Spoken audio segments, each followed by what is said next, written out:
El año es 1944. La guerra en el Pacífico ha entrado en su fase más brutal. Estados Unidos, tras victorias costosas, avanza a través de las islas. El general Douglas MacArthur presiona hacia Filipinas, pero antes debe asegurar un punto vital: Biak, una pequeña isla con una pista de aterrizaje crucial para la estrategia aliada. La isla de Biak es un fragmento de roca y coral, pequeña y aparentemente insignificante, ubicada justo al norte de Nueva Guinea, en el archipiélago de Schouten.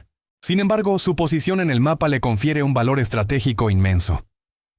Para el general Douglas MacArthur, la captura de Biak era un paso esencial en su ambiciosa estrategia de salto de rana, leapfrogging, para regresar a Filipinas. Los aliados necesitaban desesperadamente las 3 pistas de aterrizaje funcionales de Biak, Mocmer, Borocoes y Sorido, para proporcionar cobertura aérea a la invasión de Mindanao, la puerta de entrada al archipiélago filipino. Biak era la llave que aseguraba el flanco y cortaba las rutas de abastecimiento japonesas. El imperio japonés también había reconocido la trascendencia de Biak. La guarnición de la isla, compuesta principalmente por el 211º Regimiento de Infantería, estaba bajo el mando del coronel Naoyuki Kusume. Kusume había estudiado las derrotas recientes en la campaña de Nueva Guinea y estaba decidido a cambiar la doctrina de defensa. En lugar de sacrificar a sus tropas en la playa intentando repeler los desembarcos anfibios, Kusume planeó una defensa en profundidad que era, en esencia, una trampa. La estrategia se basaba en el terreno kárstico de la isla. Biak estaba perforada por barrancos escarpados, corales afilados y un laberinto natural de cuevas y cavernas. Kusume transformó estas formaciones naturales en una red interconectada de búnkeres, puestos de artillería fortificados y pasajes subterráneos, una técnica que se conocería como panal de abeja o honeycombing. Su orden era simple y draconiana: resistir hasta el último hombre, negándole al enemigo un rápido éxito, y buscando convertir Biak en una batalla decisiva que pudiera revertir el curso de la guerra en el Pacífico. El asalto llegó la mañana del 27 de mayo de 1944. Las tropas de desembarco eran hombres de la 41ª División de Infantería del Ejército de los Estados Unidos, apodados los Junglers. Los infantes estadounidenses tocaron tierra en las playas del sur de Biak, esperando la habitual lluvia de fuego desde la orilla. Pero la playa estaba extrañamente silenciosa, una calma tensa que pronto se rompería. El coronel Kusume había permitido deliberadamente el desembarco para atraer a la fuerza aliada más allá de la seguridad de sus buques. A medida que los Junglers avanzaban hacia el interior, en dirección al aeródromo principal de Mocmer, la trampa se cerró. El fuego de ametralladora y mortero japonés estalló no desde la playa, sino desde las alturas de los acantilados y barrancos, emanando de troneras blindadas, prácticamente invisibles, en las bocas de las cuevas y los búnkeres de coral. Los asaltos frontales se convirtieron rápidamente en masacres. El terreno era un enemigo tan formidable como la resistencia japonesa. La dureza del coral volcánico y la roca caliza hicieron que la tarea de abrirse paso fuese casi imposible, incluso para los tanques de apoyo. La ventaja numérica y la abrumadora superioridad aérea de Estados Unidos se anularon por completo ante el ingenio defensivo japonés. La 41ª División quedó estancada casi desde el primer día. Lo que MacArthur había previsto como un rápido golpe de 3 o 4 días, se había transformado en pocas horas en un brutal y costoso asedio. El mes es mayo de 1944. En las colinas y acantilados de Biak, cada metro se paga con sangre. Los búnkeres japoneses, construidos con cemento y coral, son invulnerables al fuego de la infantería. Las bajas aumentan. La línea de avance se ha detenido por completo. La situación para las tropas de la 41ª División de Infantería era insostenible, atrapadas entre el mar y las colinas de coral que se elevaban abruptamente. El objetivo principal, el aeródromo de Mocmer, era una trampa mortal. Desde las alturas que dominaban el campo de aterrizaje, las posiciones japonesas del coronel Kusume estaban talladas en la roca viva, utilizando el duro coral y el cemento para crear una red de cuevas y búnkeres interconectados que ofrecían protección casi total. Este laberinto subterráneo de la defensa japonesa, perfeccionado tras años de combates insulares en el Pacífico, había convertido el barranco de Mocmer en un atolladero inamovible. Los estadounidenses avanzaban por una estrecha franja costera, quedando expuestos al fuego cruzado de fusiles, ametralladoras pesadas y morteros que brotaban de las troneras camufladas y prácticamente invisibles en las crestas. Cada asalto frontal se convertía en una masacre instantánea. Las armas convencionales del soldado de infantería resultaban inútiles contra este tipo de fortificación. La granada de fragmentación estándar, diseñada para matar mediante metralla en campo abierto, solo dejaba un pequeño tizne de humo en la gruesa capa de coral que protegía la posición. El fuego de las ametralladoras calibre .30 y .50 rebotaba contra las troneras de acero, o simplemente se perdía en la tierra apisonada y el cemento. Para neutralizar un nido de resistencia, la doctrina exigía un asalto especializado, una carga suicida para colocar un paquete de demolición, carga satchel, o el uso de un lanzallamas. Sin embargo, el lanzallamas, aunque devastador, tenía un alcance limitado y su operador se convertía en el objetivo prioritario para los defensores, a menudo siendo abatido antes de poder acercarse lo suficiente para proyectar el fuego dentro del búnker. Colocar una carga de demolición significaba que un hombre debía correr directamente hacia el fuego enemigo, vivir lo suficiente para asegurar la bolsa explosiva en la entrada del búnker y luego retirarse antes de que detonara. Una tarea que casi siempre terminaba en la muerte del asaltante. La desesperación crecía. Los estadounidenses tenían superioridad aérea y naval, pero el combate cuerpo a cuerpo estaba dictado por la fortaleza inexpugnable del enemigo. En el arsenal de la unidad de apoyo y en las cajas de munición había un arma de naturaleza dual, conocida por su humo denso y blanco, cuyo uso ofensivo contra personal en combate cercano estaba rodeado de un halo de prohibición. La granada de mano de fósforo blanco, designada como M15. La granada M15 era oficialmente una herramienta para señalización y para crear pantallas de humo tácticas en el campo de batalla. Dentro de su carcasa no había explosivo de fragmentación, sino una pasta de fieltro empapada en fósforo blanco, White Phosphorus o WP. Cuando se activaba y detonaba, el fósforo reaccionaba violentamente al contacto con el oxígeno, no solo creando una cortina de humo denso y blanco, sino también encendiéndose a una temperatura brutal, superior a los 800 grados Celsius. Su uso directo contra tropas estaba altamente desaconsejado y en la práctica considerado tabú en la mayoría de los escenarios de combate cuerpo a cuerpo. El WP era temido por su capacidad de adherirse a la piel y la ropa, quemando profundamente, a menudo hasta el hueso, y continuando su reacción letal hasta que el oxígeno era completamente cortado o las partículas eran retiradas mecánicamente. Aunque en 1944 no existía un tratado internacional que prohibiera formalmente el WP como arma química, aún se lo clasificaba primariamente como un agente incendiario, de humo. El mando estadounidense era extremadamente cauteloso con su empleo ofensivo por su naturaleza cruel. La directiva era clara: humo y señalización. Su uso como herramienta para despejar búnkeres o trincheras se veía como una violación del espíritu de las normas de guerra y una táctica de último recurso que ponía a la unidad en riesgo moral y legal. Los soldados en BIAC conocían la granada como Willie Pitt. Sabían de su potencial incendiario y sabían que usarla directamente para quemar a un enemigo atrincherado, y no solo para cubrir una retirada, era un acto que desafiaba directamente el protocolo. Pero a medida que aumentaban las bajas, el abismo entre la letra de la ley y la realidad del frente se hacía cada vez más profundo e intolerable. El estancamiento en el barranco Mogmer exigía una solución que el manual no permitía. El sol se alza sobre el Pacífico, proyectando sombras largas sobre el campo de batalla. Las órdenes no cambian, pero la frustración en el frente es palpable. Un soldado conocido solo por el nombre que le da su unidad, o por su rango en un pelotón diezmado, toma una decisión que definirá el combate. La frustración que carcome a los hombres de la 41ª División de Infantería no es física, sino moral. Los veteranos que asaltaron las playas de BIAC el 27 de mayo de 1944 esperaban la resistencia habitual, no un laberinto de coral y acero que desafiaba toda lógica militar. La muerte se había vuelto estúpida. No llegaba con una carga frontal, sino con ráfagas invisibles que salían de la boca de una cueva invulnerable.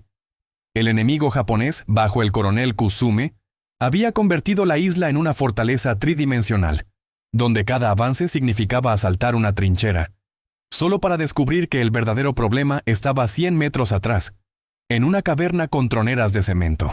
El soldado que rompió el reglamento no era un héroe de póster, sino un hombre sucio, agotado y, sobre todo, desesperado. Había visto a sus camaradas ser incinerados por lanzallamas que no podían alcanzar el fondo de las hendiduras, o acribillados por intentar lanzar cargas explosivas que rebotaban en el cemento y el coral. El dolor de la 41ª División era la suma de estas pequeñas masacres diarias.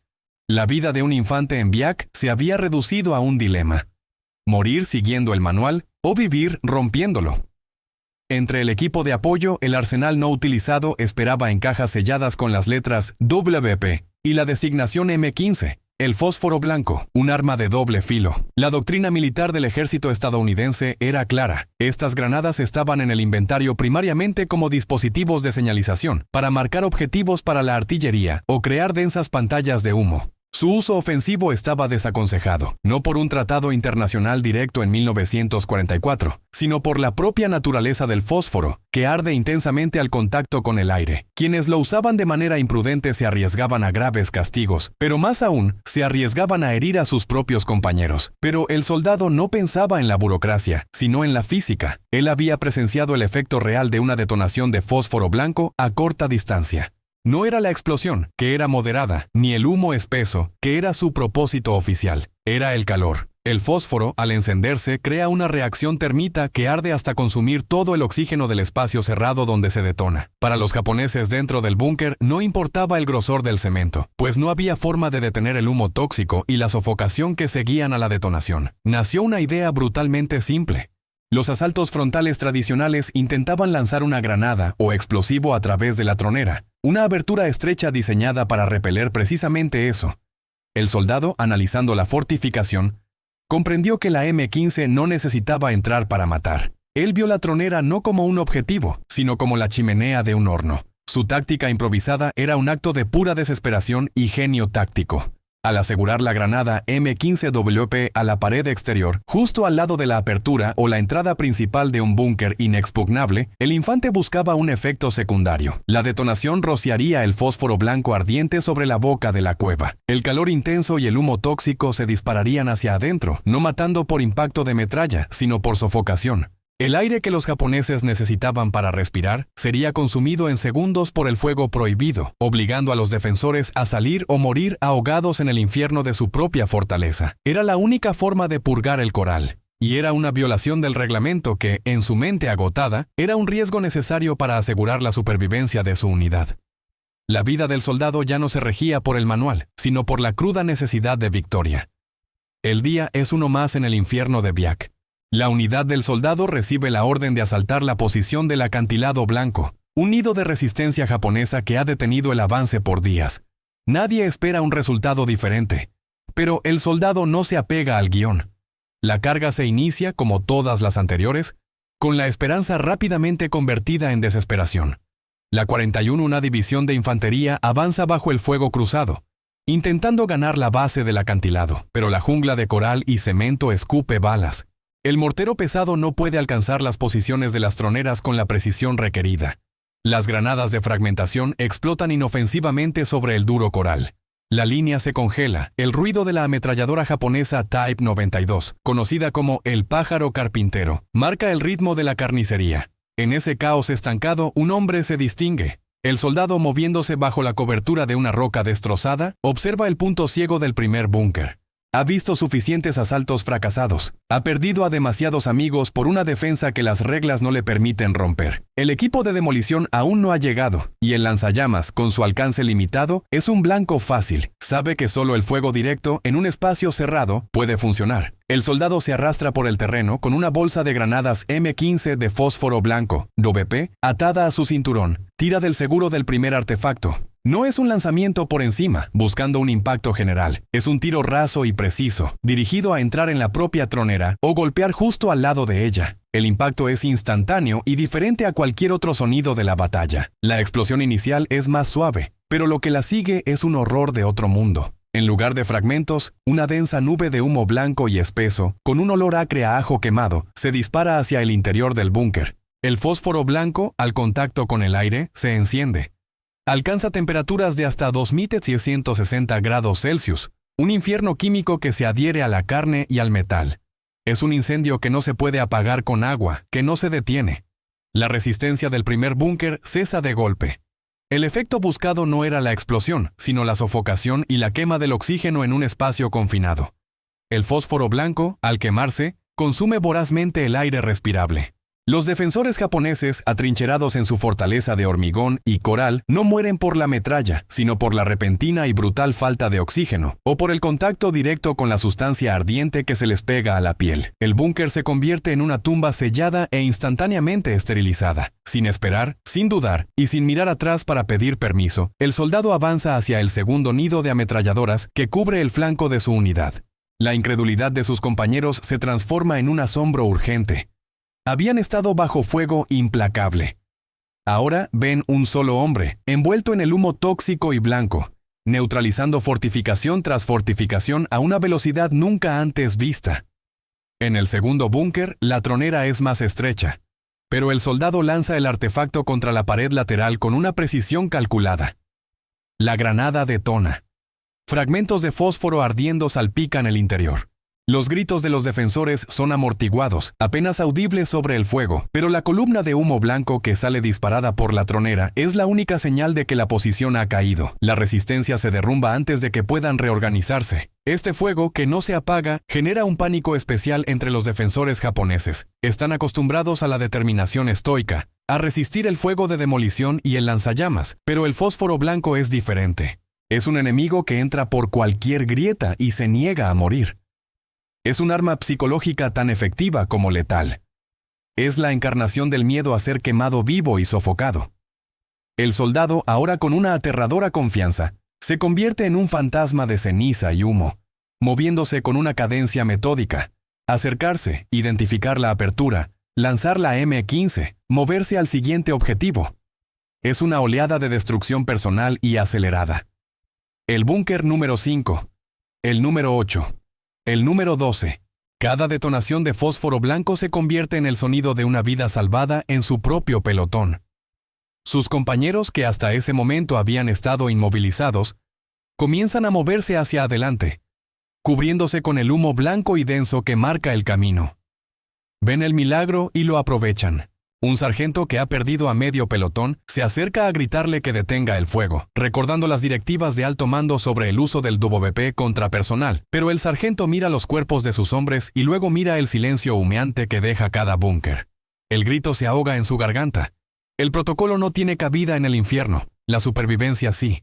La confusión del enemigo es total. Los japoneses, con su doctrina de defensa inamovible, no tienen una respuesta táctica para una ofensiva tan simple y brutal. El contraataque nunca se coordina. Son expulsados de sus nidos de hormigón a golpe de sofocación y combustión. El avance, que había sido medido en pulgadas durante días, ahora se mide en docenas de metros, impulsado por el soldado y su fuego prohibido. El camino hacia la cumbre del acantilado blanco comienza a abrirse.